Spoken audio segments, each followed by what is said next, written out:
Même si ça s'appelle la Royal Academy, nous ne sommes pas à l'école. Nous vivons, nous créons, nous respirons ensemble. Nous sommes à la Royal Academy. Mais qu'est-ce que c'est la Royal Academy?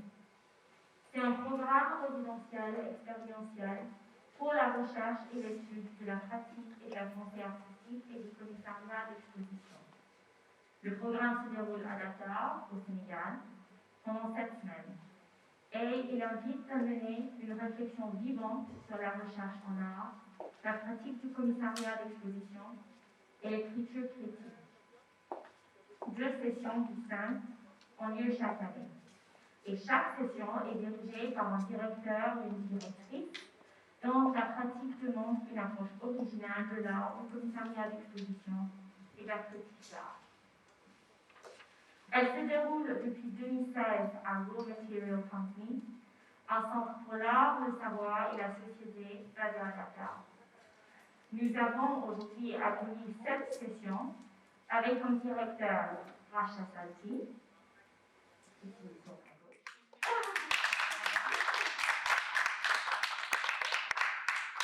a été accompagnée dans cette aventure par Patricia Xavier.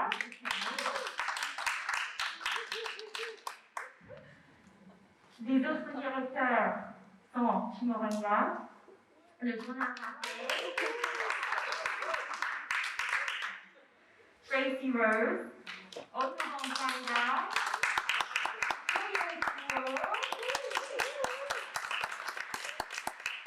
et Eric Baudelaire. Merci. Les 2 prochaines sessions, prévues initialement pour 2020, ont été reportées à cause de les raisons que vous connaissez, le temps que je me retrouve dans mes notes, mais vont être dirigées par des personnes tout aussi inspirantes. Les sessions mises tour de table par les écrivains Yemisi Arubisala et Siddhartha Mitter. Merci. Dans le contexte actuel. Et ensuite la session 9, infrastructure, par l'artiste et activiste Linda Kirby Bryant. Donc, la Royal Academy est née suite à l'année sabbatique ou la gap year, pour emprunter la phrase anglaise, institutionnelle de Raw Material Company en 2015. Il s'agissait d'un moment de routine, d'études et de réflexion suite à 4 ans de programmation intense. On ne savait pas encore que la gap year institutionnelle serait aussi majeure en 2020. Il est donc fortuit de pouvoir faire ces 2 jours d'échange, qu'on appelait Respirer hors école, en cette année où nous avons dû reporter 2 sessions d'académie, une année qui nous a obligés à respirer hors notre école, qui a permis à la Royal Academy de nous manquer, mais qui coïncide aussi avec la sortie prochaine de la publication Respirer hors école, la Royal Academy.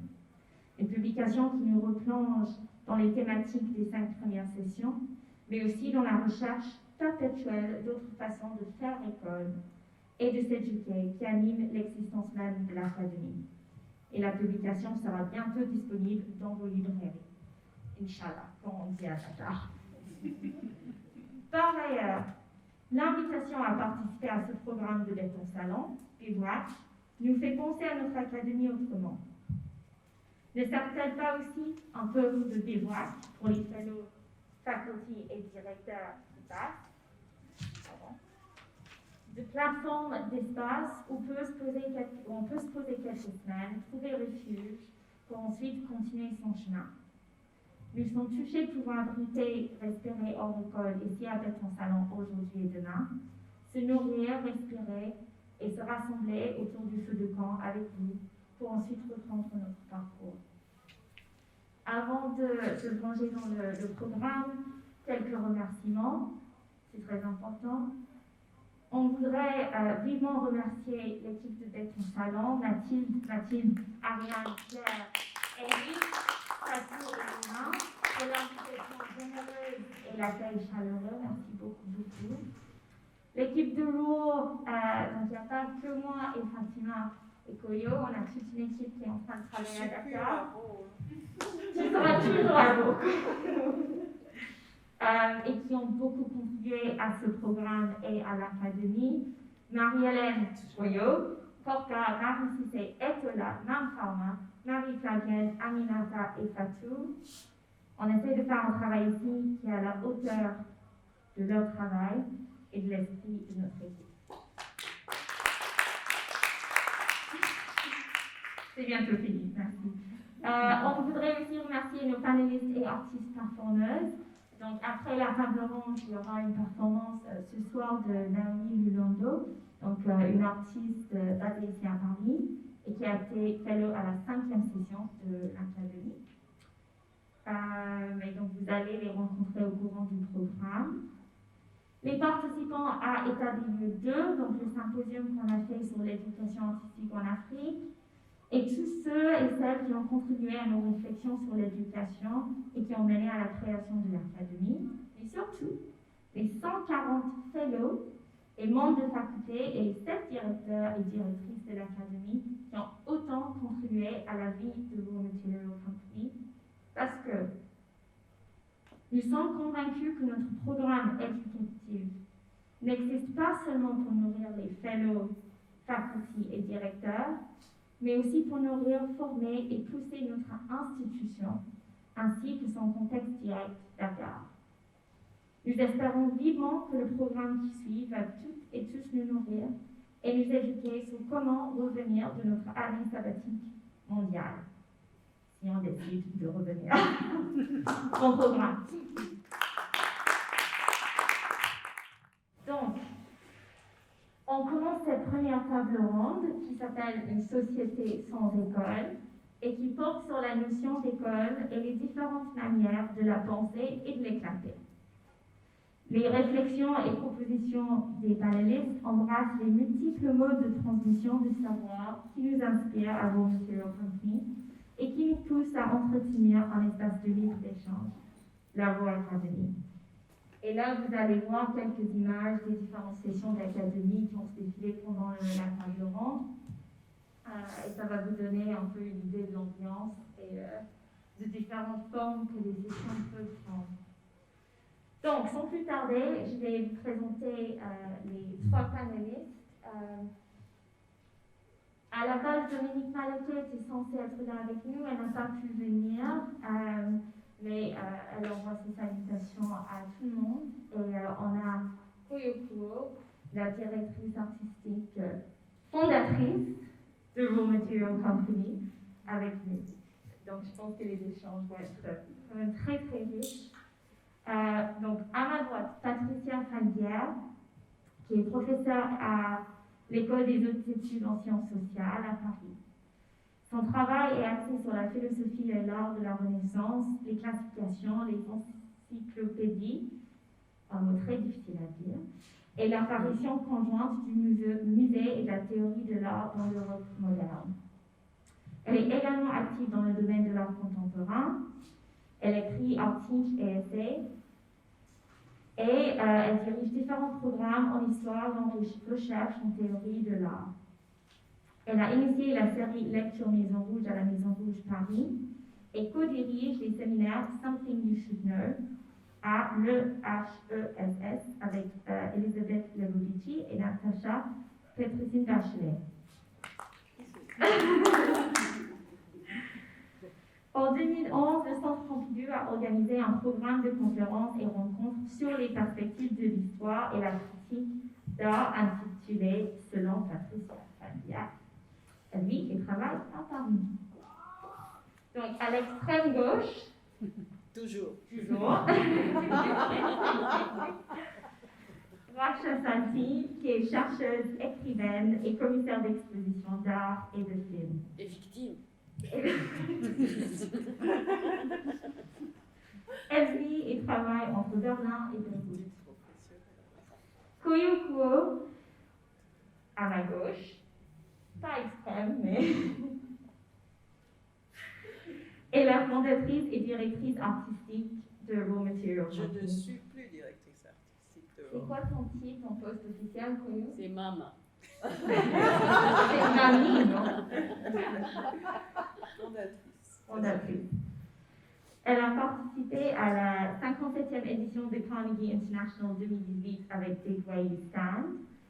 Avec Rachel Sati, elle a co-commissarié Saving Bruce Lee, le cinéma africain et arabe à l'ère de la diplomatie culturelle soviétique au HKB à Berlin.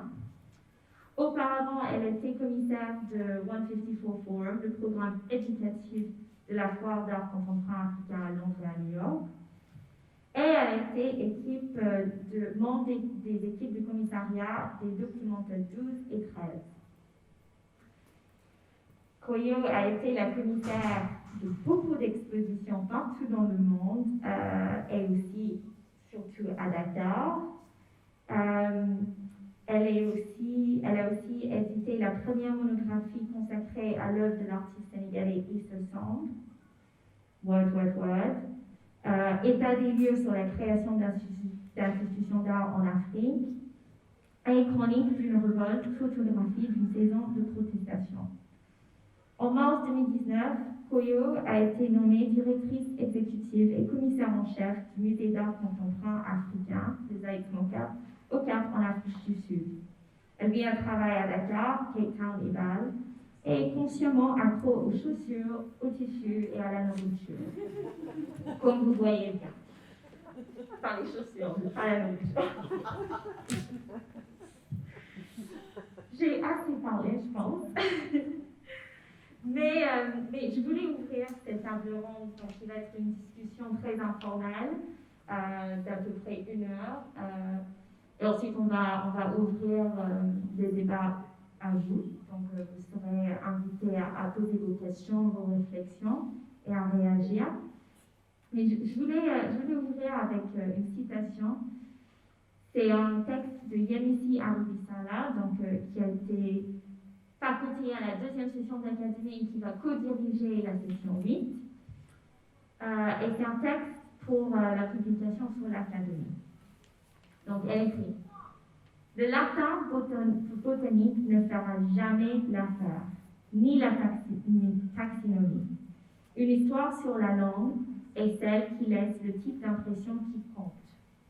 Selon ce critère, des mots mêlés d'un mot véritable, en l'honneur des langues qui font battre nos cœurs en notes sincères, je déclare en toute confiance que les groundnuts ne seront jamais des peanuts.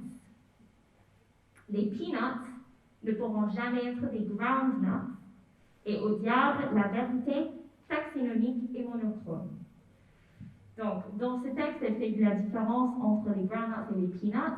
Ce sont des arachides, mais selon le contexte, on va les appeler autrement. Et cet extrait expose le besoin urgent de trouver des formes non académiques de transmission de savoir, de chercher au-delà des langages déployés dans les cadres formels d'éducation, de raconter et de faire société hors école. Donc, pour rester sur les langues et notre capacité à construire et à contribuer aux langues, j'aimerais bien savoir ce que signifie le mot école pour nos différents panélistes. Peut-être en commençant par Racha.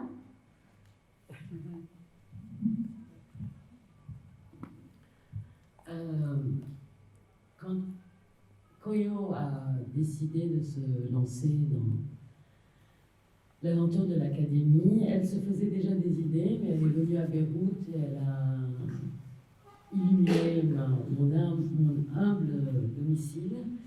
Et elle a visité la Homeworks Academy à Beyrouth. Et elle a commencé à dessiner dans sa tête et avec beaucoup de discussions avec des gens ce que la Rowe Academy pouvait constituer. Et finalement, je pense que, je ne sais pas si c'était une école, et peut-être le mot école, ce qu'est une école ne m'intéresse pas. Par contre, ce qui m'intéresse, c'est ce qu'on a réussi à construire ensemble, au moins pour la première session, et que je vois évoluer, et je sens toujours que je fais partie de cette aventure, sinon entreprise. C'était un laboratoire d'idées, un laboratoire de découverte, de contact et d'expérimentation. On a privilégié la production de connaissances expérientielles sur les connaissances commercialisables. On a construit, et on était obligé de le faire, un vivre ensemble, même si on a appris à vivre ensemble, même si on était très très différents. Chacun avait ses habitudes, ses circonstances. Et je crois que donc, la convivialité, l'échange ont fait partie de ce vivre ensemble, et je crois qu'on est allé plus loin. Et je vais revenir à cette question du plus loin. Parce que je ne sais pas si c'est possible, dans l'état actuel de l'école et de ce que l'école représente aujourd'hui, je ne sais pas si ces choses-là sont possibles, c'est cette création ensemble. Pour vous expliquer, enfin moi je ne m'attendais pas à enseigner, et je ne voulais pas enseigner, et je ne sais pas enseigner. Ce que je voulais faire, c'est chercher avec d'autres gens que je ne connais pas, et l'intitulé de la session, pour moi, était une indication que la thématique les intéressait. En fait, l'intitulé Hunger Incorporated, c'était, et ça nous ressemble. Quelques années auparavant, on a toutes les deux été sollicitées séparément de présenter une proposition pour la Biennale de Shanghai. Je ne sais pas si on était naïve ou maligne, ou malicieuse, maligne, mesquine, mais on était très flattés d'être sollicités, mais en même temps, on ne voulait pas nous dénaturer, et on voulait un peu tester les limites. Donc, quand on envoie à la Chine de Xi Jinping une proposition qui s'appelle Hunger Incorporated, de facto, on savait qu'on allait être refusé. Mais bon, on garde toujours un petit espoir de séduire quelqu'un dans un comité qu'on ne connaissait pas. Et donc, quand Koyo m'a invité pour diriger cette première session, pour moi, c'était une opportunité d'assouvir un désir de recherche, de construction poétique, etc. Donc, au lieu de faire une biennale, on a fait une session, en fait. Et bien sûr, les choses sont totalement différentes, les dynamiques sont totalement différentes, le produit, mais c'était tellement plus beau. Je pourrais discuter de ce que on voulait signifier par Hunger Incorporated. Ce n'est pas vraiment important. Mais ce que je voulais dire, c'est que la Raw Academy est née quand même dans un contexte particulier. C'est-à-dire que, bon, Koyo, elle a sûrement un récit personnel et subjectif, et je ne vis pas au Sénégal, mais pour moi, le soulèvement de 2012, le mouvement du M22, et ce soulèvement social fait partie de pourquoi cette dame et son équipe, et sa magnifique équipe ont décidé de se lancer dans cette aventure. Je ne veux pas dire que Raw Academy est une insurrection, peut-être qu'elle l'est, mais en fait, non, mais ce que je veux dire, c'est que c'est une construction, c'est un chantier de construction d'un vivre ensemble, d'un social, d'un corps collectif, à un moment où la société est dénigrée, la sphère publique est absolument en lambeaux, tout ce qui est collectif est cassé, et à un moment où les droits de l'humain fondamentaux sont considérés comme s'ils portaient des risques à la sécurité de l'État. Et donc dans un monde déchiqueté, pour moi, la Raw Academy était le soulèvement au Sénégal qui, bon, on peut dire que c'est un soulèvement qui a changé le courant d'événements politiques, mais c'était aussi un moment de recréer un corps politique. Et avec ces artistes et ces gens désirant autre chose, je crois que pendant 8 semaines, on a éventuellement créé un corps. Parce que quand quelqu'un... C'est même pas poétique ce que je dis. Quand quelqu'un tombait malade, on était en panne. Tu te souviens, Dulcie? Quand quelqu'un a été affecté parce que son ami a eu un accident dans son pays, etc., il fallait du temps pour redémarrer parce que tout le monde devenait pris dans ces engrenages dramatiques. Tout ce qui a été produit comme œuvre ou semi-œuvre ou début d'œuvre était le produit d'une collaboration. Et une collaboration qui n'est pas... Parfois, elle partait d'un désir, mais parfois elle partait d'un pragmatisme. Il n'y avait aucune autre personne pour croire en cette chose que celle-là qui est là, avec qui je vis. Et toutes ces dynamiques, elles créent un attachement et un échange de savoir extraordinaire. Moi, je sais que j'ai beaucoup appris, non seulement sur moi-même, que j'ai découvert les univers des gens qui étaient là, mais peut-être ce qui me reste de Dakar et qui m'a vraiment bouleversée complètement, c'est que j'ai appris qu'on peut écrire l'histoire des villes à partir des arbres. Ni des architectes, ni des urbanistes, ni des immeubles, ni des gouverneurs, ni des maires. Les arbres. Voilà. Tu te souviens de la balade que nous avons faite? Merci beaucoup, Racha. Koyo, peut-être que tu peux continuer si je te demande de me dire ce que ça signifie pour toi le mot école, tu n'es pas obligé de parler de l'académie, mais peut-être que tu voudrais raconter un peu comment cette académie est née et pourquoi tu as décidé de créer cette école à Dakar, au Sénégal. Bon, bonsoir tout le monde. Je suis très contente de devenir Dominique pour l'occasion. Et parce qu'en fait, j'étais pas du tout censée être protagoniste dans tout ce programme. Je devrais être là-bas avec vous et écouter. En tout cas, merci Béton Salon pour avoir invité Romaterial pour vous présenter ça. Merci à toi, Dulcie, Patricia, Racha, ma sœur, et Fatima et tout le monde qui est là. J'ai été élevée par des jésuites.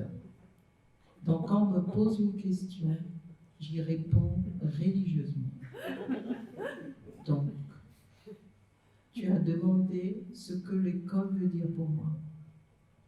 Quand on parle d'école, ça me renvoie naturellement à mon école, à mon enfance au Cameroun, où effectivement j'ai été prise très tôt par les Sœurs du Saint-Esprit, à partir de l'âge de 3 ans. Jusqu'aux les 3, je vais vraiment parler de ça, hein, les 3 années de première, moyenne et grande section, et après, continuer à l'école primaire, et après, chez les pères jésuites, au collège, 6e et 5e. Et à la suite de ça, on m'a enlevé de là, mais vraiment extirpé, et planté en Suisse, où il n'y avait pas de jésuites. Moi, je pensais que toutes les écoles du monde étaient menées par les jésuites. Donc, et je me retrouve dans un espace libre, d'une certaine manière. Donc, pour moi, l'école, vraiment, c'est lié l'association, le mot qui vient tout de suite à mon idée, c'est naturellement le savoir. C'est le lieu d'acquisition de savoir. Et pour moi, ça n'a jamais été un lieu de production de savoir, mais on y va pour apprendre, pour acquérir du savoir. Naturellement, plus tard, j'ai bien appris et j'ai bien compris qu'il faut subvertir tout ce qu'on apprend ou tout ce à quoi on est exposé en termes de savoir. Et naturellement, j'ai aussi appris beaucoup plus tard que tous les savoirs ne sont pas égaux, même s'ils sont égaux. qu'il y a toute une hiérarchie, il y a toute une discrimination, il y a toute une organisation des savoirs qui laisse à désirer, disons-le ainsi. Donc, pour moi, quand on dit faire école, c'est vraiment l'idée de confirmer, de répéter surtout, d'imiter différentes pensées, différentes idées, différents phénomènes, si on veut, de la vie qui nous aident à traverser ou à faire ce voyage sur Terre. Donc, c'est à ça que ça me renvoie en général. Et j'ai toujours été bonne élève, même si je n'aimais pas du tout l'école. Mais j'avais la chance de saisir vite certaines choses. Donc, j'avais ce privilège de ne jamais faire mes devoirs, mais de toujours avoir de bonnes notes. Je ne savais pas comment ça se faisait, je pensais que c'était ma grand-mère qui faisait sa magie. Donc, pour arriver à Roe Academy, pourquoi Racha a évoqué tout à l'heure comment j'ai quand même circulé, investigué, exploré différents modèles ou différentes propositions, appelons-les comme ça, c'est plus des propositions que des modèles, différentes propositions de fabrication et de production de savoir et de dissémination de savoir. À un certain moment, quand Roe a été créé en 2008, et de 2008 à 2011, Roe a fonctionné comme un agent nomade, un agent qui s'intégrait ici et là et qui faisait des choses, qui infectait, qui animait, voilà. Et après ce temps de vagabondage institutionnel, il s'est avéré utile pour nous de nous ancrer quelque part. Et parce qu'on sentait que tout le travail qu'on faisait s'effritait et n'était pas vraiment retenu comme notre travail, et que le fait d'être continuellement hébergé par telle ou telle organisation ou personne ne renforçait pas vraiment toute la production et toute l'énergie et toute la connaissance que nous mettions dans notre travail. Donc en 2011, Roe a eu son propre lieu, c'est la moitié de cette salle, même pas, c'est même le tiers, voilà. De cette salle, et comme ça on a commencé à travailler. On a commencé avec un programme que moi j'appelle assez classique, d'exposition, de résidence, de publication, de conférences, ainsi de suite. Et au bout de 4 ans, en 2015, on s'est retrouvé dans une sorte de répétition un peu aveugle, si on veut, où ça c'est bon. D'abord, cette répétition aveugle ne nous plaisait pas du tout. De deux, on s'est retrouvé à Dakar. Roe était en train de commencer à devenir un lieu un peu soi-disant hip et branché, et ça me plaisait pas du tout, mais pas du tout alors. Du genre, oui, si on veut rencontrer des gens intéressant, être dans un environnement soi-disant arty, il faut aller à Roe. En plus, à l'époque, on avait un bar et un restaurant.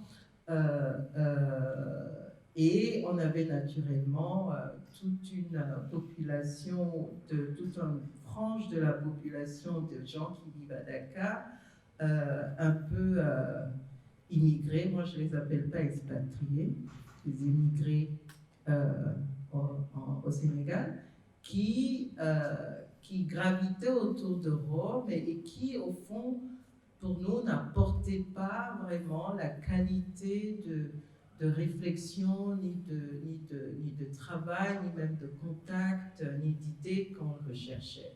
Donc c'est à ce moment-là qu'il s'est avéré évident qu'il faut qu'on s'arrête et qu'on réfléchisse et qu'on reformule, qu'on revoie la formule de l'organisation. C'est cette fameuse année sabbatique, et ça se trouvait que cette réflexion a commencé autour de 2014. Et en 2014, on a fait notre deuxième symposium, parce qu'on a un programme biennal, qu'on veut biennal.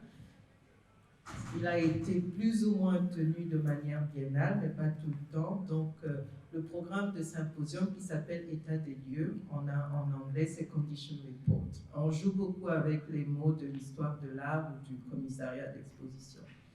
Donc, en 2014, s'est tenu donc le deuxième symposium État des lieux, Condition Report, sur la formation des artistes en Afrique.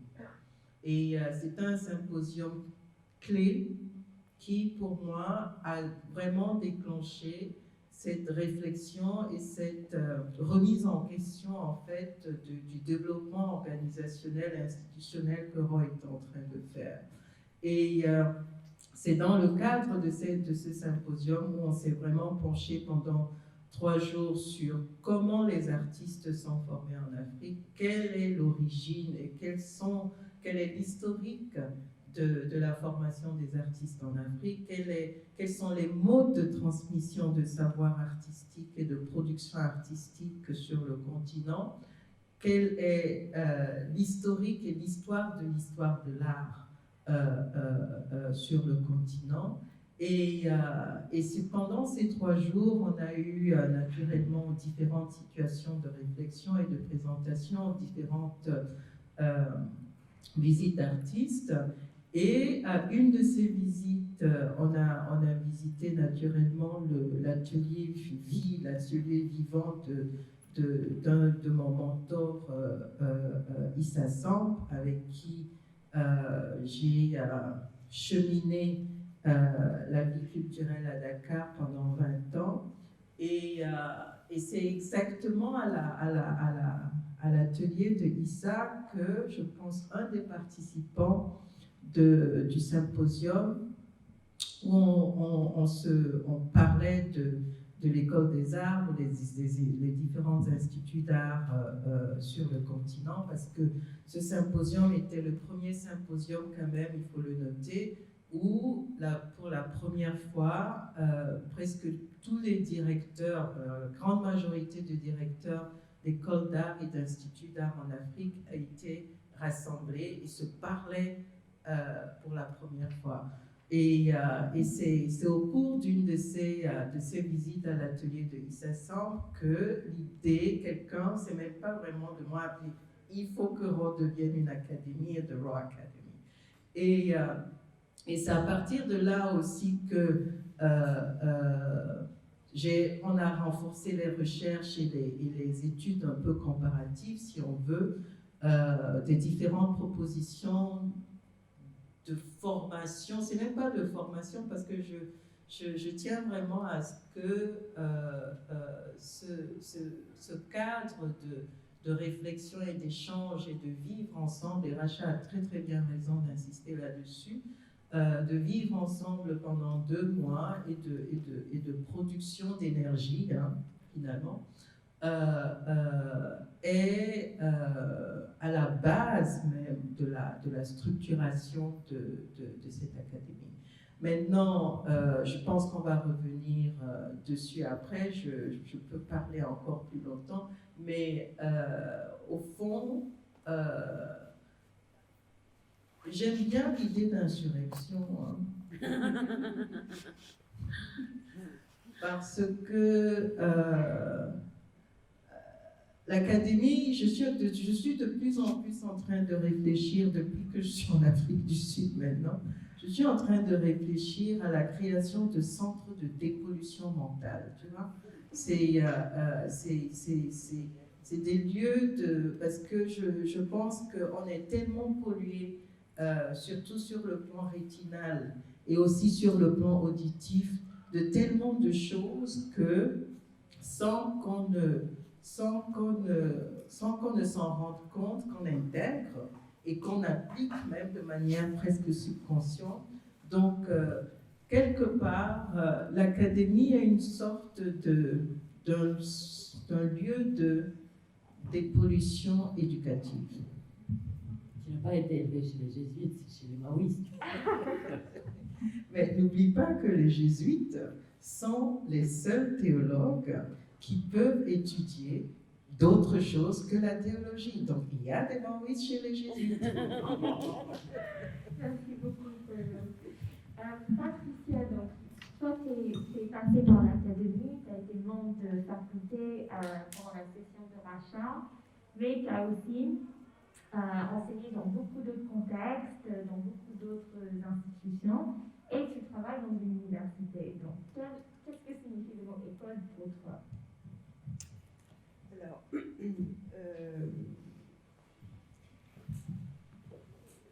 en fait, l'école, c'est un lieu passionnant pour élaborer justement tout un tas d'idées nouvelles. Moi, je viens du monde académique, en effet, comme tu l'as dit, c'est-à-dire que j'ai fait des études sérieuses, dans des écoles sérieuses. Et il se trouve que par les hasards des nominations, des non-nominations, de non-élection académique, j'ai eu à enseigner pendant 20 ans dans une école d'art en parallèle du travail de chercheuse que je faisais dans un contexte académique. Et donc là, pour moi, ça avait été une initiation parce que en arrivant dans une école d'art qui n'était pas une sublime école d'art quand je suis arrivée, mais il y avait une direction extraordinairement volontaire. Je pense que quand même toute école finalement a besoin d'une personne très puissamment engagée et qui a un plan, un projet, ça j'en suis persuadée. Et donc je suis arrivée dans cette école d'art de Bordeaux, assez mal vue parce que justement j'avais une carrière académique et une carrière de chercheuse. Bon, et oh là là, les profs qui étaient tous des gens qui avaient été nommés après 68 se sont dit oh là là, elle va ramener l'académie. Or, il y avait quelque chose d'extraordinaire pour moi, c'est que les bons profs dans les ateliers, ils avaient un grand modèle, c'était le cours de Michael Asher à CalArts, justement dans les années 60. C'est-à-dire que Michael Asher avait fait une révolution dans l'enseignement artistique, parce qu'il faisait entrer les étudiants dans l'atelier, et au lieu de leur dire prenez vos pinceaux, prenez votre caméra, je ne sais quoi, il les faisait asseoir, et il restait 7 heures, c'était complètement héroïque, enfin, il restait 7 heures à parler. Alors parfois il y avait une œuvre à regarder qui était l'amorce de la discussion, mais parfois il n'y avait rien. Et ce cours de Michael Asher, j'en ai énormément entendu parler par tout un tas d'artistes, parce qu'effectivement il a marqué une rupture dans l'enseignement. C'était évidemment lié à la venue de l'art conceptuel, à une autre manière de penser la circulation et la production de l'œuvre d'art, mais ça a été un modèle extraordinaire. Moi, arrivant d'une formation où il s'agit de lire la critique de la raison pure en 10 jours, enfin, vous voyez, ce genre de challenge presque athlétique, j'ai été incroyablement séduite par ce vide que les bons enseignants savaient créer, et pour que les étudiants se recueillent mentalement et passent à un autre régime. Et je pense que l'articulation essentielle dans cet enseignement-là des écoles d'art, c'était la capacité à passer à un autre régime.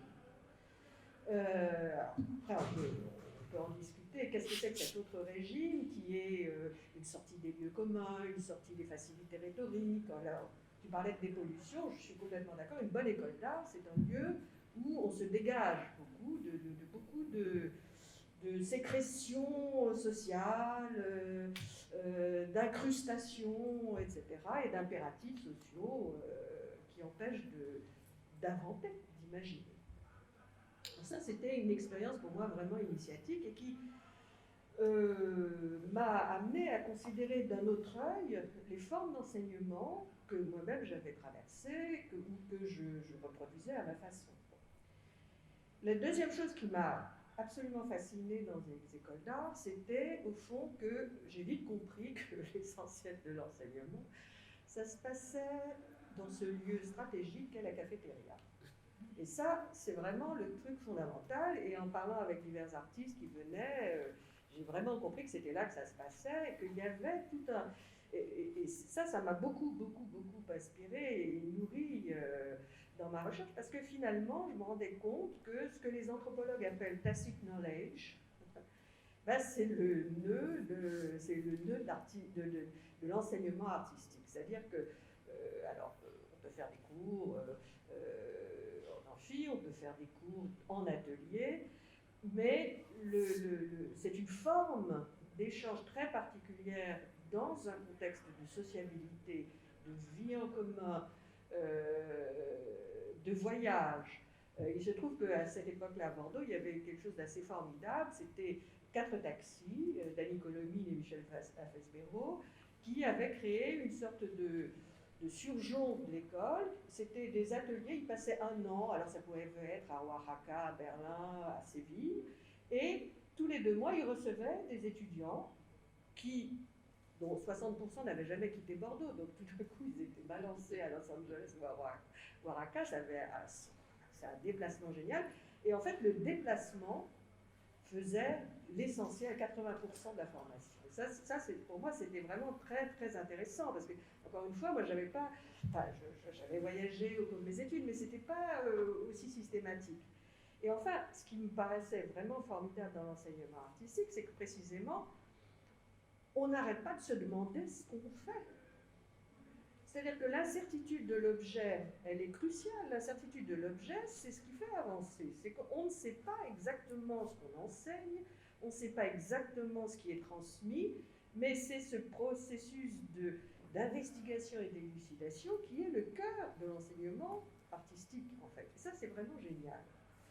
Et alors, je dois dire que, par ailleurs, j'en ai beaucoup profité pour mes recherches sur la Renaissance, le Moyen-Âge, etc. Parce qu'effectivement, je crois que là, il y a un modèle vraiment d'enseignement qui, en France en tout cas, est très mal et très négligé. Et c'est une incise, c'est une notation, mais vous savez, en ce moment, il se passe quand même depuis quelques années quelque chose de terrible, c'est que on n'arrête pas de vouloir éteindre le feu qui alimente les écoles d'art en France, en voulant absolument calquer l'enseignement des écoles d'art sur l'enseignement des facs. C'est une catastrophe. C'est une connerie sans nom, c'est-à-dire que précisément, les écoles d'art ont cette capacité de proposer des alternatives, mais ce n'est pas n'importe quelle alternative, c'est des alternatives qui conceptuellement sont cruciales et dont nous avons tous besoin, parce qu'on a tous besoin, avec la crise climatique, etc., d'invention et d'une capacité à penser à un nouveau régime. Ça, on ne peut pas y échapper.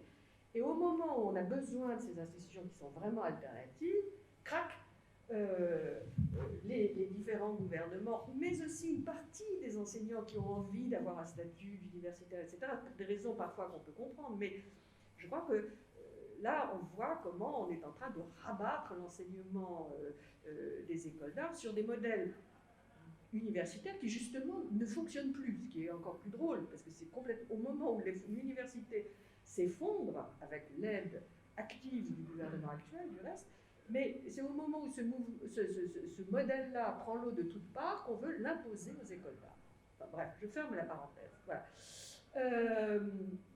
Donc voilà, donc cette idée d'un lieu qui instaure un espace dans lequel il s'agit plutôt de se débarrasser, tu disais dépolluer, on peut reprendre le terme, de se débarrasser de quelque chose, de partir à la recherche de quelque chose dont la définition même fait partie de l'art, et selon des modes de transmission qu'il est très difficile de décrire et de cerner, parce que justement, ils font appel à tout ce qui fait l'ensemble de notre vie, de notre manière d'être, de manger en commun, de lire des choses, de voyager. Ça, je trouve que c'est toute la beauté de ce type d'enseignement, d'école d'art. Enfin, donc moi, quand j'ai eu le plaisir d'être invitée à Rouen, j'étais extrêmement intimidée parce que, d'abord, je n'avais jamais été en Afrique. Moi, je déteste le tourisme, donc je ne vais que là où je vais travailler. Donc, voilà.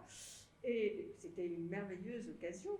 Et j'ai trouvé vraiment que vous étiez en plein dans cette logique. Donc, j'ai trouvé ça formidable à tous égards. Je ne peux faire que tous mes vœux pour que ça continue de cette manière. En effet. Voilà. Alors, tu m'interrogeais sur ça. Je voudrais juste une incise, c'est peut-être une petite incise Enfin, 2 assises, si je peux. Après cette expérience en école d'art, c'est pour ça qu'avec Elisabeth, Natacha, Catherine qui sont là, on se déplace toujours en bloc, nous on fait le pack de rugby. Et bien, on a quand même créé en 2006, hein, au sein de l'École des hautes études en sciences sociales, qui est elle-même une institution qui n'est pas l'université. C'est très particulier, c'est quand même une institution de recherche et où surtout il y a une tolérance formidable qui date de sa fondation. Elle a été fondée en 1974, donc on laisse les enseignants faire un peu ce qu'ils veulent. Ça ne va pas durer, mais pour le moment, nous, on en profite. Et donc, avec ces dames, on a créé un séminaire qui s'appelle Something You Should Know. D'ailleurs, le titre nous en a été donné par Hans Ulrich, Obrist, mais en fait, il dit bien ce qu'il veut dire. C'est-à-dire, on ne sait pas exactement de quoi il est question, finalement. Something you should know, mais bon, something. Et l'idée, c'était justement de faire venir dans un lieu dédié aux sciences sociales des artistes et de prendre 2 heures pour les écouter en dehors des enjeux muséaux, des enjeux de galeries à Paris, parce que on est dans Paris, on est au cœur de Paris, etc., enfin, à Odéon. De prendre 2 heures pour écouter les artistes et ça marche formidablement bien depuis 2006, et ça nous a permis, par exemple, d'entendre Racha, d'inviter 10 fois Koyo, qui est une vraie star et qui se refuse à nous depuis des années, mais enfin bon. Et donc, on a fait ça, et la chose étrange, c'est qu'on était parti pour faire juste ces rencontres d'artistes, et ça a eu un effet bizarre, c'est que ça nous a apporté énormément d'étudiants. Et donc, beaucoup d'étudiants. Et là, là je travaille avec Elisabeth Lebossi qui est là, on est dans une situation un peu bizarre, puisqu'on a des étudiants qui viennent pour travailler sur l'art contemporain, et dont le principe, c'est que précisément, nous ne savons pas ce qu'est la culture de l'art contemporain. Et donc, le principe, c'est d'essayer de construire ensemble, dans le cadre de ce séminaire, qui est une sorte d'appendice du séminaire Something You Should Know, on essaye de construire ensemble une culture de l'art contemporain. Donc on ne sait pas, c'est un séminaire ultra participatif, parce que là, tout le monde doit concourir à créer cette chose-là. Hein. On ne sait pas trop ce que c'est. Donc voilà. Et ma dernière assise, ce sera celle-ci qui est une remarque d'historienne, mais en France, quand on a commencé le séminaire, il y avait toute une propagande extrêmement réactionnaire, très hostile à l'art contemporain, qui domine quand même, y compris les lieux de culture légitime, enfin qui est très, très puissante. Et je voulais juste rappeler que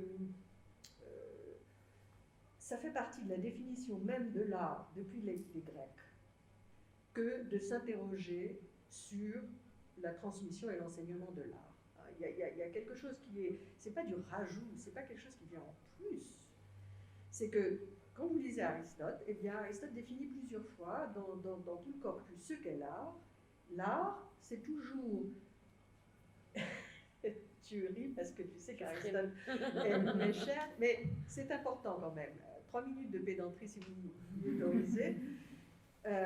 Aristote a fondé pour nous, comme vous le savez, tous les instruments de notre pensée. Il les a refondés, c'est-à-dire par exemple la logique. Et un corpus gigantesque qui a été la matrice, en fait, du développement dans l'Europe occidentale. Et là, on pourra discuter après de cette dimension-là, étroite, si vous voulez.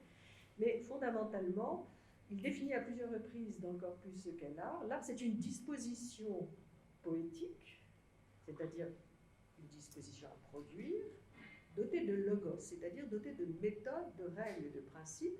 Autrement dit, il est dans la définition de l'art la plus ancienne dont nous disposions et qui a été effective, le fait de s'interroger sur ce qu'est l'art et la manière dont on le transmet. Vous voyez ? Donc c'est un cercle parfait, c'est-à-dire que de fait, l'art a toujours eu cette fonction investigatrice et cette fonction de critique conceptuelle. Et donc, contrairement à ce que disaient des ronchons réactionnaires français dans les années 2000, cette double dimension a toujours fait partie de l'art, et de manière cyclique, elle réapparaît, elle a réapparu, Dieu sait, avec force au XXe siècle, mais elle est l'essence même de la définition occidentale de l'art. Donc ça, je ferme la parenthèse, mais je pense que ce n'est pas complètement étranger à ce qui nous réunit.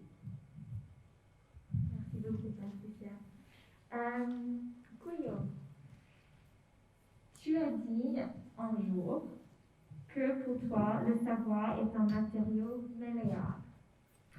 Et je voudrais maintenant du coup qu'on parle un peu de la forme, donc c'est quelque chose qui a déjà été évoqué, des matériaux, de la matière. Pour savoir quelle nouvelle forme on peut du coup créer, déployer pour une meilleure transmission de savoir, une meilleure production de savoir. Et donc, Racha, je sais que tu travailles beaucoup en utilisant une méthode, peut-être qu'on peut appeler ça une méthode de speculative fiction. Est-ce que tu peux nous en parler plus? Et le rapport entre cette méthode, cette forme, et la transmission du savoir et production du savoir. Je pense que moi j'ai eu une formation d'artiste, en fait. Et puis après, j'ai fait un master de Cultural Studies. Mais jamais je me suis sentie à ma place. Peut-être parce que je suis la petite fille d'un réfugié, ou parce que je suis le fruit d'un couple mixte, musulman-chrétien. J'ai toujours 36 catégories avant même d'ouvrir la bouche, 36 boîtes dans lesquelles je dois rentrer avant même d'ouvrir la bouche. Donc je me suis toujours sentie, jamais à ma place, comme un ou une imposteur, une impostrice. Voilà. Et cette position, c'est la position qui nourrit tout. Qui nourrit mon imaginaire, qui ouvre mon cœur, qui ouvre mes yeux et qui ouvre mes oreilles. Et je n'ai jamais voulu être historienne de l'art. Mais cet édifice me nargue. Et la seule manière par laquelle j'ai voulu entrer ou ne pas entrer, c'est justement de trouver les histoires et les récits et les poétiques qui n'ont pas été écrits encore pour moult raisons. Parce que l'histoire de l'art jusqu'à très récemment a été pathologiquement très stubbornly, très têtu dans son eurocentrisme, parce que le marché a beaucoup, depuis les années 90 ou 2000, a beaucoup mené la recherche dans l'histoire de l'art. Et donc, voilà. Et ce que j'ai retrouvé, les bribes de récits et la méthodologie pas très orthodoxe ou jésuite, qui m'a mené à ces archives, à ces documents, à ces témoignages, à ces images, je me suis dit, je vais leur tailler une place dans une écriture spéculative. Et voilà. Merci. Je peux dire quelque chose? Oui, bien sûr. Parce que j'en ai une. Je sais plus, je dis beaucoup de choses que je dis tout de suite après. Hein.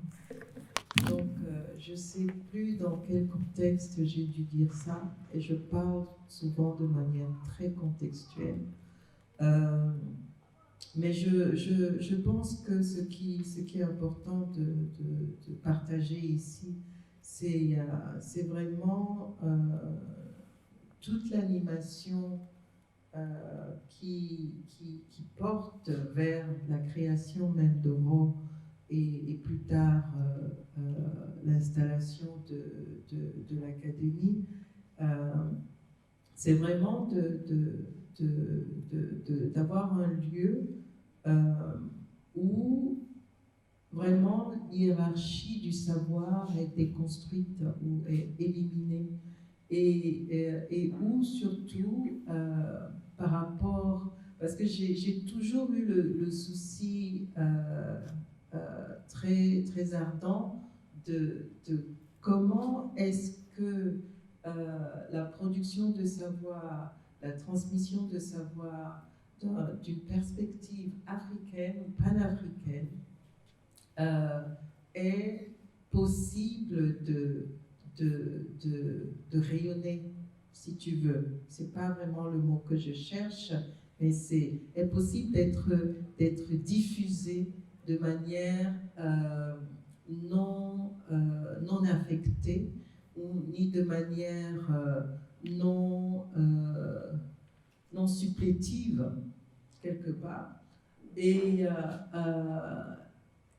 quand tu parles de l'histoire de l'art et du côté têtu de l'histoire de l'art, surtout l'histoire de l'art qui a été façonnée, fabriquée sur la production artistique sur le continent africain, moi en tant que jeune professionnel, toi tu parles d'imposteur, moi je suis la prime imposter, moi j'ai fait rien de tout ça, moi je viens de complètement ailleurs. Ma mère s'arrache encore les cheveux aujourd'hui que je ne suis pas la grande banquière qu'elle a rêvé de moi. Donc pour moi c'était vraiment une question, c'est une question de nécessité, c'est une question d'influer, d'intervenir dans son environnement. Et tout ça parce que Dakar comme lieu, donc le lieu est quand même important, Dakar est un très important protagoniste du travail de raw matériel et aussi un très important protagoniste même de l'académie parce que c'est un vrai personnage qui accompagne, qui habite, qui héberge, qui écoute, qui est très présent et qui fait partie de cette organisation. C'était vraiment, c'est important pour cette académie d'avoir un cadre où ces savoirs-là deviennent plus ou moins égaux, d'où qu'on vienne.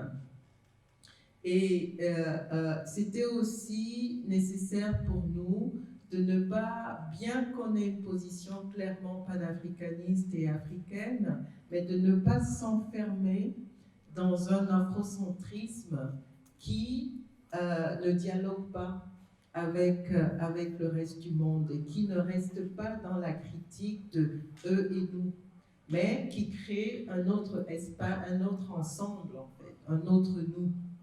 Donc, quand je dis peut-être que le savoir est malléable, c'est peut-être, je pense que dans ce contexte-là, c'est que les transmissions de savoir, et surtout dans la pratique artistique, parce que quand on regarde la richesse de la production artistique africaine jusqu'au 19e ou 19e siècle ou 20e siècle, si vous voulez, en tout cas avant les deux guerres, et les récits qui ont accompagné cette interprétation, c'est quand même des compréhensions très réductrices, très stigmatisantes, ainsi de suite.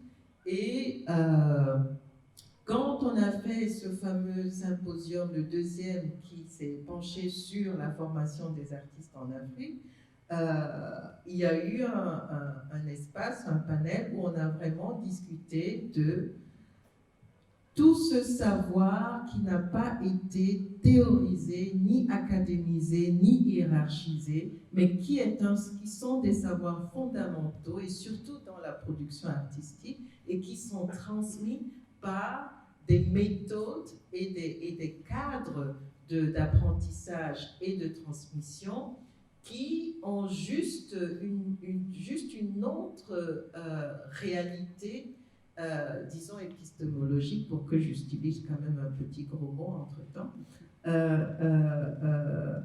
qui ne se disent pas, mais qui ne sont pas reconnus comme tels, parce que effectivement, pas traduits, pas interprétés dans le récit académique établi.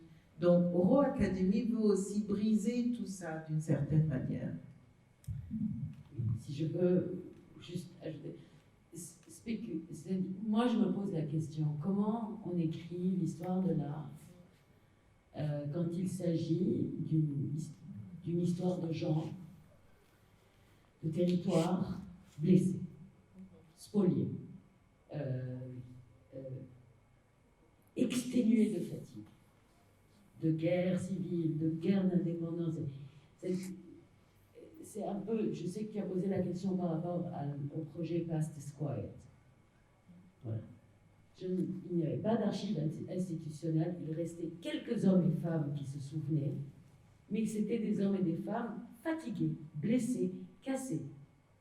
Cassés parce que leur lutte, tout ce qui les animait dans leur lutte est tombé. Et comment on écrit cette histoire de là? Voilà. Merci Racha, merci Koyo. Et je pense que ce que tu viens d'évoquer, Racha, on aura peut-être aussi d'autres idées de la part de Patricia. Parce que quand on pense aux matières, aux formes qu'on peut donner aux transmissions de savoir, il y a aussi la question du vide. Qu'est-ce qu'on fait quand on n'a pas, quand il n'y a pas de traces?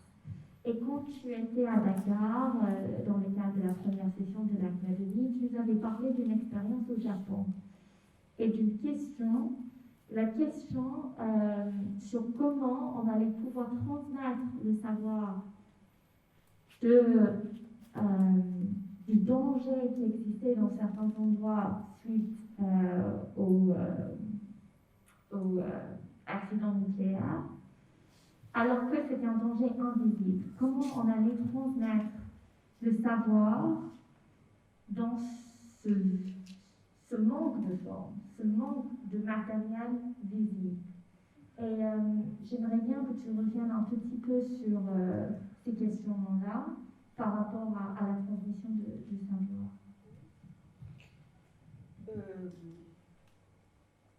Alors, d'abord, je dirais, pour revenir sur ce que vient de dire Racha tout à l'heure, dans sa première intervention, je pense que toutes les disciplines n'évoluent pas de la même manière partout. Et par exemple, en France, l'histoire de l'art a été longtemps et est encore largement à la traîne. Il n'y a pas une discipline qui a été plus rétive à tous les grands bouleversements des années 70. Pour aller vite, et là, c'est vrai qu'on peut renvoyer au livre d'Éric Michaud sur les origines de la discipline de l'histoire de l'art, qui est quand même, encore une fois en France, elle est très liée à des réflexions sur le patrimoine, c'est-à-dire la généalogie, la transmission, les gènes, pour aller vite. Donc ce livre d'Éric Michaud est très précieux parce qu'il décrit ce fond obscur et inquiétant d'une certaine compréhension de l'histoire de l'art qui est propre à la France. Ce n'est pas le cas partout. Elle a pu, dans d'autres circonstances, être liée, par exemple, avec le mouvement Art and Craft, qui a suscité sa propre tradition d'histoire de l'art, ou toute autre histoire de l'art. Donc il y a vraiment beaucoup de cas différents. Mais c'est vrai qu'en France, moi, quand je faisais mes études, c'était une discipline considérée comme très réactionnaire, avec quelques personnes qui, comme Jean-Claude Edelstein, comme Hubert Rémich et quelques autres, étaient capables justement de renouer une discussion pour sortir cette discipline de cette ornière-là, pour nouer une discussion avec la philosophie, la psychanalyse, Foucault, Derrida, etc., etc. Mais c'était vraiment très marginal. Ce n'étaient pas des gens qui occupaient des positions institutionnelles Je dis ça parce que, encore une fois, c'est intéressant de savoir où trouver des alliés. Et je pense que c'est indispensable. Si aujourd'hui, avec les étudiants, nous nous préparons cette année à lire tous les écrits de Griselda Pollock, parce que cette grande historienne d'art anglaise, elle est de ceux et de celles qui ont su transformer la discipline dans une perspective féministe, nourrie par la psychanalyse, nourrie par le post-structuralisme, etc. Donc on peut trouver des alliés. Ça, je pense que c'est très important et c'est ce qu'on essaye toujours de faire. Alors après, je ne sais plus qu'est-ce que... je ne sais plus très bien quelle était la question. Le Japon. Ah oui, le Japon. Ben alors, le Japon, c'est une expérience que je fais depuis quelques années maintenant, où je fais partie d'un collectif qui, dirigé et conçu par Sophie Houdard, qui est une formidable anthropologue et une anthropologue des sciences. Et Sophie Houdard a réuni tout un tas de gens qui n'ont rien à voir avec le sujet des anthropologues, des historiens d'art comme moi, etc., etc. Et chaque année, nous allons faire une enquête au Japon autour de la zone de Fukushima. Et autour, hein, on ne cherche pas à faire du d'art touriste, ce n'est pas du tout le problème. C'est vraiment une enquête épistémologique qu'a conçue Sophie, que je trouve absolument extraordinaire. C'est un principe de parcours, hein, le parcours des territoires qui se trouve avoir été plus ou moins affectés par la triple catastrophe de 2011, c'est-à-dire le tsunami, le tremblement de terre d'abord, le tsunami et la catastrophe nucléaire. Mais je rappellerai quand même que, par exemple, c'est le tsunami qui a tué 25 000 personnes, c'est pas la catastrophe nucléaire. Donc c'est déjà très compliqué, c'est feuilleté, hein, en quelque sorte. Or, l'idée, c'est que, précisément, il ne s'agit pas de vérifier les hypothèses conçues, par ailleurs, mais il s'agit véritablement d'affoler le visible, puisque quand vous allez dans cette province, vous ne voyez rien. Et il s'agit vraiment d'enquêter sur les instruments dont nous disposons pour dire en quoi nous sommes affectés par cet événement. Alors je reviens sur l'absence de traces. C'est que cette catastrophe, d'une certaine manière, elle rejoint l'absence de traces, parce que pour des raisons propres à la culture japonaise, on nettoie tout, on ne doit jamais laisser voir la moindre faille, mais aussi les intérêts politiques obscurs et beaucoup plus inquiétants, y compris des intérêts français. C'est pas tout à fait un hasard si Nicolas Sarkozy s'est précipité le lendemain du tsunami au Japon pour dire non, non, le nucléaire c'est formidable, les Japonais déconnent, mais nous c'est parfait. Hein, donc c'est intéressant. Et pour des tas de raisons, si vous voulez, qui tiennent aussi à la nature de l'inquiétude que peut susciter cette triple catastrophe, il n'y a pas de traces. Et un des fils que personnellement j'ai suivi, c'était la manière dont les Japonais, alors ça pouvait être des institutions, c'était des individus, etc., essayaient de commémorer ce dont il ne reste plus rien de visible, d'accessible. Alors il y a de toutes, on a vu des choses extravagantes. On a vu des musées privés, des musées de la catastrophe sans rien. On a vu des lieux communs, des topiques, hein, des écoles abandonnées, avec sur le modèle d'Hiroshima, on laisse les cartables des enfants qui ont fui, on montre les horloges aux vieux qui sont arrêtés à l'heure J. Enfin, bon, il y a toute une topique de la catastrophe dans la muséologie japonaise. Et puis vous avez un type qui implante une cabine téléphonique dans son jardin pour que les gens parlent à leur mort, car il n'y a pas de cadavre. Il faut bien comprendre que le tsunami qui fait 25 000 morts, les gens n'ont pas récupéré les corps, parce que les corps ont été emportés au large. Donc c'est quelque chose. Donc le type installe une cabine téléphonique pour parler à ses morts. Enfin, bon, il y a toute une gamme incroyable. Ça, ce n'est qu'un des films. Il y en a beaucoup d'autres. Et en fait, il faudrait interroger ces films-là, qui vraiment est la maîtresse d'œuvre de ce projet. Il s'agit justement d'affoler les catégories de la perception et les catégories du discours sur une catastrophe. Donc c'est là que, en ce qui me concerne, je trouve que cette forme d'anthropologie là, qui vient de gens qui viennent de l'anthropologie des sciences, qui est une enquête sur les conditions du savoir, c'est ce qui, moi, de mon point de vue d'historienne et de philosophe de l'art, me paraît le plus riche. Et le plus, tu vois, parce que c'est vraiment travailler dans l'incertitude et constamment à réfuter les catégories avec lesquelles on travaille. Alors, voilà. Donc, je ne sais pas si ça répond, mais en gros, c'est ça dont il est question. Merci beaucoup, Patricia. Je trouve que c'est un projet exceptionnel et on a beaucoup à apprendre de ce projet. Je vais ouvrir le débat. Est-ce qu'il y a quelqu'un qui voudrait poser une question à nos panélistes ou partager une réflexion?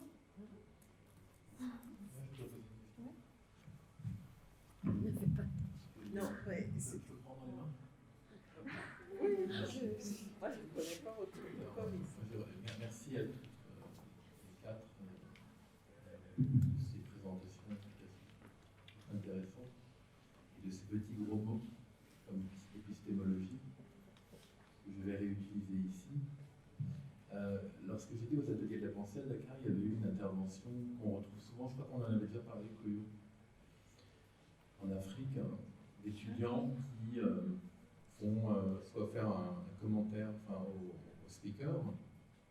Je crois que c'était Féloïne Sarr qui avait parlé, et un étudiant lui reprochait de citer Lévi-Strauss, pas Aristote, mais presque.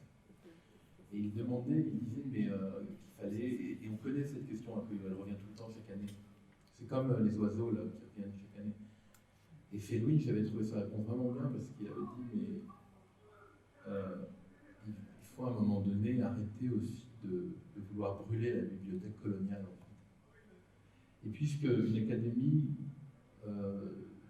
dans le cadre de cette histoire, pose la question critique de l'épistémologie occidentale et la manière dont elle a hégémonisé la pensée autre, en tout cas elle a essayé, parce qu'elle n'a pas réussi totalement d'une certaine manière. C'est une question qui s'adresse à tous, mais spécialement à toi, Koyo.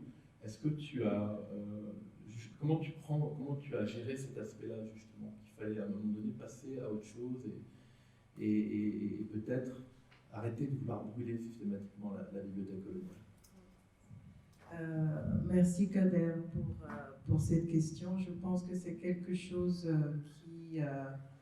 qui est en permanence dans mes préoccupations de réflexion et de travail au quotidien, parce que quelque part, Certeau est ce que c'est devenu, aussi sur la base de ces préoccupations-là. Le travail que je fais au musée aujourd'hui, c'est une continuation en fait aussi de cette réflexion. Moi, je ne suis pas de ces professionnels africains qui effectivement ont une position afrocentriste avérée. J'ai une perspective africaine. Mon regard est toujours un regard à partir d'une femme africaine, d'une professionnelle africaine qui pose son regard sur le monde, sur toutes les écoles de pensée, sur toutes les pratiques. Mais ce n'est pas pour les éliminer ou les disqualifier, mais c'est plutôt effectivement pour les tester à leur valeur intrinsèque de réflexion et comment cette valeur intervient ou comment elle s'applique ou non à l'Afrique ou à mon regard d'Africaine. Donc je pense que c'est fondamentalement différent. Pour moi, ce n'est pas une exclusion. Au contraire, c'est une multiplication et des épreuves continues. Et c'est la raison pour laquelle, d'ailleurs, je le disais tout à l'heure d'une manière un peu plus subtile ou un peu plus voilée, c'est que on aurait pu développer Rho comme un lieu, mais vraiment de revendication panafricaine et afrocentriste, mais ça n'a pas d'intérêt. Ça n'a aucune stimulation de fonctionner comme ça à huis clos ou en vase clos, si tu veux. Et cette confrontation et ce frottement continu, je veux dire, à d'autres écoles de pensée est salvateur, est enrichissant et apporte énormément. Cependant, dans tout ça, il nous importe énormément, effectivement, de participer à l'écriture de nous-mêmes. Achille appelle ça self-writing, l'écriture de soi, c'est-à-dire contribuer à une lecture, parce que nous sommes quand même un territoire qui a été tellement défini par d'autres pendant si longtemps et continue encore à être défini par d'autres pendant si longtemps, qu'il est absolument urgent pour nous, et sur tous les fronts. Chacun prend son cheval de bataille. Notre cheval de bataille, c'est l'espace que nous connaissons, de la réflexion, de l'art, des artistes et tout, qu'il est absolument important d'amener. C'est même pas pour moi un apport correctif des connaissances et des richesses et des pratiques artistiques et intellectuelles en Afrique, mais c'est juste élargir le champ de proposition et le champ de réflexion par rapport à qui nous sommes et comment nous habitons le monde, finalement. C'est ça. Oui, je ne sais pas si j'ai répondu à ta question. Si tu y as répondu, et en même temps, moi je me posais une question en t'écoutant, je te la discute très rapidement parce qu'après je laisserai la parole, elle me semble vraiment importante, toujours par rapport à l'Afrique, mais cette fois contemporaine. Comment, à travers l'académie, et elle s'adresse aussi aux autres personnes, vous avez géré avec les jeunes, comment vous avez géré avec les élèves, j'aime pas dire ce mot, j'aime pas dire école, mais avec les jeunes, justement ce que j'ai moi observé, ça fait 20 ans que je vais en Afrique, et notamment ces dernières années à Dakar, cette difficulté à faire communauté en fait, à faire collectif. Comment le néolibéralisme a vraiment, jusqu'en Afrique, transformé l'esprit des artistes, des curateurs, des galeristes, des acteurs de la culture, et a vraiment renforcé la notion d'individualisme, notamment comment à travers ça, parce qu'il y a de très belles images de collectif, et je voudrais savoir si en réalité ça s'est passé comme ça. Ah oui, je pense que Dulcie je pense que tout le monde ici devrait répondre à cette question, commencer par Acha à l'extrême gauche et Dulcie et Patricia. Les images là ne sont pas, c'est pas des montages, c'est de la réalité. Et à l'origine de ma réflexion, une de mes préoccupations majeures pour l'académie était vraiment non seulement de ramener cette communauté et que pendant ces 2 mois, ce groupe se consolide, parce que une partie de l'académie, et pourquoi on n'a pas, pendant cette année Corona, on n'a pas choisi de passer l'académie en ligne comme beaucoup d'autres programmes ont été faits, c'est parce qu'il y a un élément fondamental de l'académie, c'est ce vivre ensemble, effectivement, qu'on ne peut pas récréer en ligne. Il n'est pas possible. Ça, c'est un. 2, c'est que de par mon travail, j'ai toujours observé effectivement cette division. Patricia en parlait un peu d'une certaine manière tout à l'heure, de l'histoire de le commissariat, la théorie et la pratique artistique elle-même. Jusqu'à aujourd'hui, il y a encore les plus grandes universités où on peut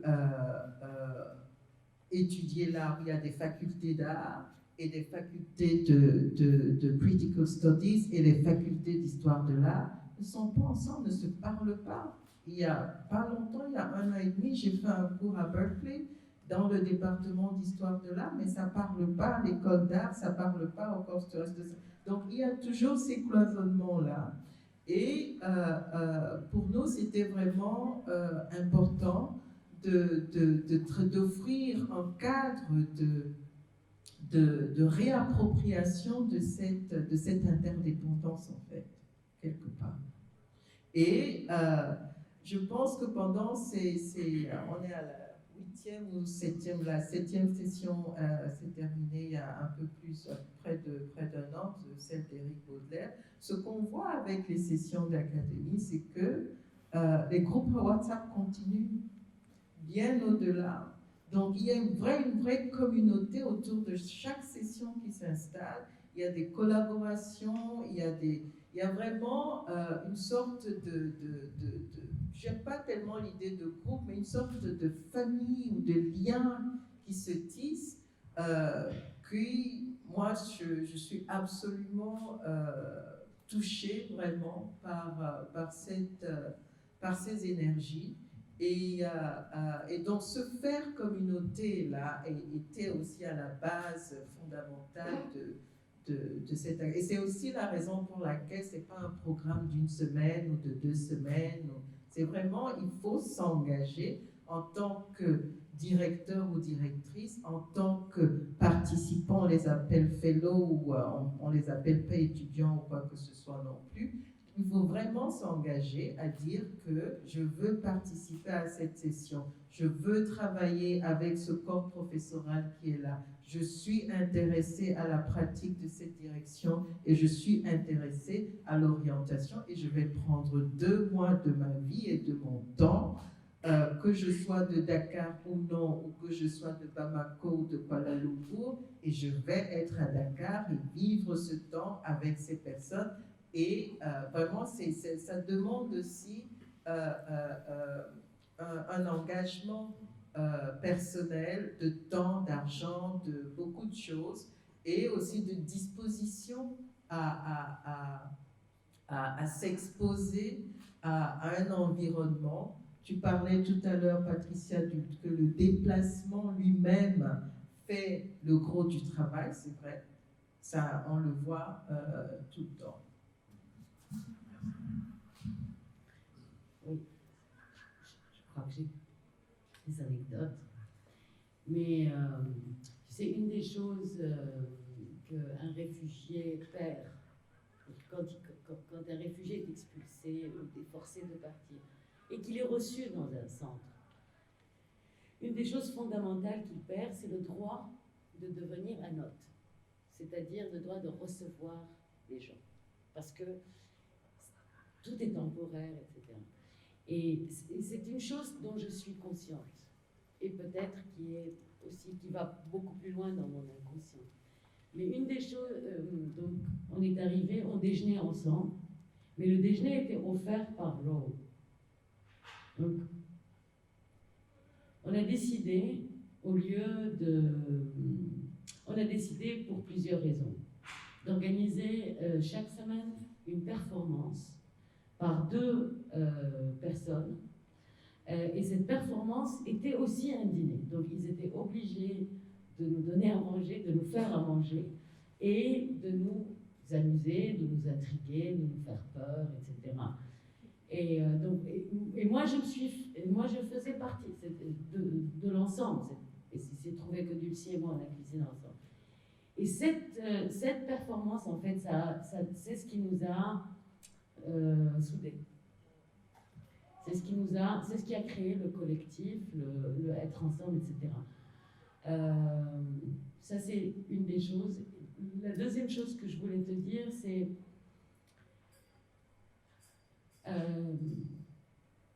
on était très souvent dans cet espace, mais quand on est sorti aussi, on s'est retrouvés.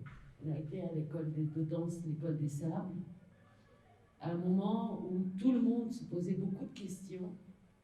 Et puis on a fait cette merveilleuse balade dans Dakar, guidée par cet architecte extraordinaire, Annie Juga, qui, au lieu de nous montrer des bâtiments, nous montrait des art après art après art. C'était Quelqu'un d'autre?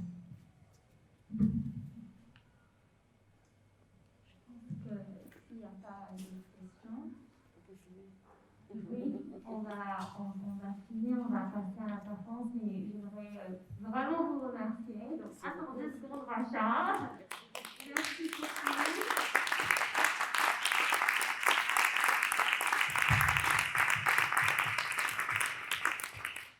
Je pense que c'est des questions qui vont continuer à nous animer un rôle pendant longtemps, mais heureusement, on a encore quelques académies à faire, donc on aura le bon cadre. Et donc, il y a aussi la publication qui va sortir bientôt sur l'académie, donc ça aussi, il y a beaucoup de ces réflexions là-dedans. J'invite ma collègue Fatima Si, donc commissaire de programme à Roméo-Campagny, à présenter la suite. Et je vous remercie beaucoup pour votre aimable attention. Merci Patricia.